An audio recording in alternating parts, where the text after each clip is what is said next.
لا إله إلا الله لا إله إلا الله لا إله إلا الله لا اعوذ باللہ من الشیطان الرجیم بسم اللہ الرحمن الرحیم۔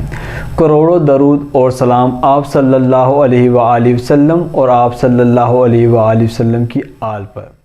السلام علیکم ورحمۃ اللہ وبرکاتہ۔ میں مقبول احمد، مقبول نظر چینل کے ساتھ۔ علامہ خادم حسین رضوی رحمۃ اللہ علیہ، جو ایک عاشق رسول صلی اللہ علیہ وآلہ وسلم اور علامہ اقبال رحمۃ اللہ علیہ کی شاعری کو بہترین طریقے سے محبت سے بیان کرنے والی شخصیت تھے۔ بظاہر تو علامہ خادم حسین رضوی رحمۃ اللہ علیہ ویل چیئر پر تھے، مگر پورا کفر آپ سے لرزتا تھا۔ آپ کے بیانات ایک خاص اثر رکھتے ہیں۔ جو بھی آپ کے بیانات سنتا وہ اثر لیے بنا نہ رہ پاتا۔ 19 نومبر 2020 کو آپ اس دار فانی سے کوچ کر گئے اور 21 نومبر کو لاہور میں مینار پاکستان میں آپ کا جنازہ ادا کیا گیا، جس میں تقریباً 1 کروڑ سے زائد لوگوں نے شرکت کی۔ اتنا بڑا جنازہ شاید دنیا نے پہلے نہ دیکھا ہو۔ اس پر اقبال کا شعر ہے کہ محمد سے وفا تو نے تو ہم تیرے ہیں، یہ جہاں چیز ہے کیا لوح و قلم تیرے ہیں۔ آپ رحمۃ اللہ علیہ کو جامع مسجد رحمت للعالمین کے ساتھ ہی دفن کیا گیا۔ رضوی صاحب کے چند مختصر بیانات ملاحظہ فرمائیں۔ بتاؤ کیا دہشت گردی ہم نے کی؟ افغانستان ہم نے برباد کیا۔ افغانستان کے اندر مسلمانوں کو کنٹینروں میں بند کر کے آگ سے تم نے جلایا۔ دہشت گرد ہم۔ عراق کے اندر مسلمانوں کو تم نے ننگے کر کے کتے چھوڑے۔ دنیا کا کون سا ظلم ہے جو تم نے نہیں کیا؟ پھر دہشت گرد ہم کہ ہم اپنے نبی کی عزت کی بات کرتے ہیں۔ اور سنو، جب تک ایک بھی مسلمان موجود ہے تمہیں کاٹ کے رکھ دے گا، ہم حضور کی عزت پر پہرا دیں گے۔ فقیر اس کو کہتے ہیں۔ فقیر یہ نہیں کہ حکمرانوں کے جناب ٹکٹ لے کر ہوائی جہاز کے اور 5 سٹار ہوٹلوں میں جا کر رہے پھر مشائخ کانفرنس میں شریک ہو جائیں۔ فقیر وہ نہیں ہے، فقیر وہ ہے جو امام ربانی ہے، جس کے دروازے پر جہانگیر چل کے آئے۔ یہ کیا فقیری ہے؟ وہ حکمران بلائیں تو ٹکٹ لے کر دوڑتے چلے جاؤ کہ ماشاءاللہ آپ کے دور میں شیر اور بکری ایک جگہ پانی پی رہی۔ خدا کا خوف کرو، ڈرو خدا سے، ہوش کرو، کچھ مکر و ریا سے کام نہ لو، یا اسلام پہ چلنا سیکھو یا اسلام کا نام نہ لو۔ سویرے نماز واسطے کوئی نہیں اٹھتا، نوکریاں واسطے نسے جا رہے ہوں۔ یہ انگریز نے غلامی دی۔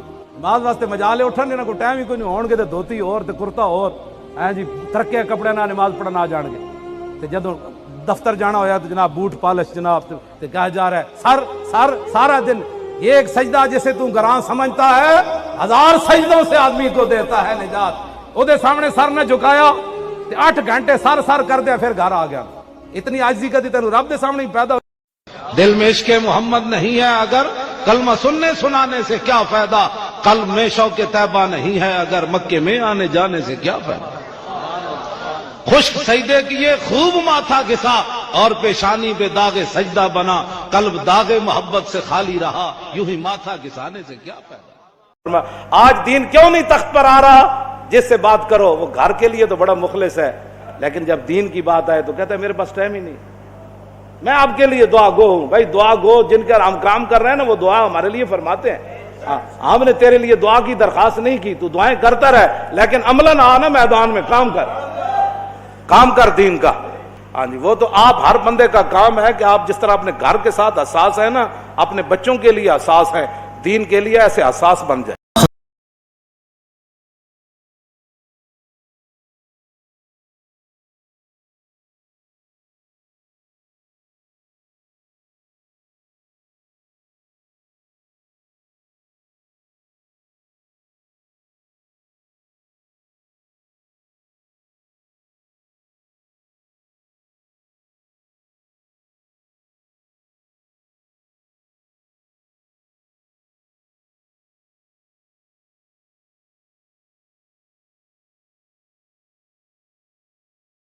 لاہور میں 19 سے 21 نومبر تک آپ رحمۃ اللہ علیہ کا پہلا عرس مبارک منایا گیا۔ اللہ پاک آپ کے درجات بلند فرمائے اور ہمیں بھی پاک صلی اللہ علیہ وآلہ وسلم کی نماز پر پہرا دینے والوں میں شامل فرمائے، آمین۔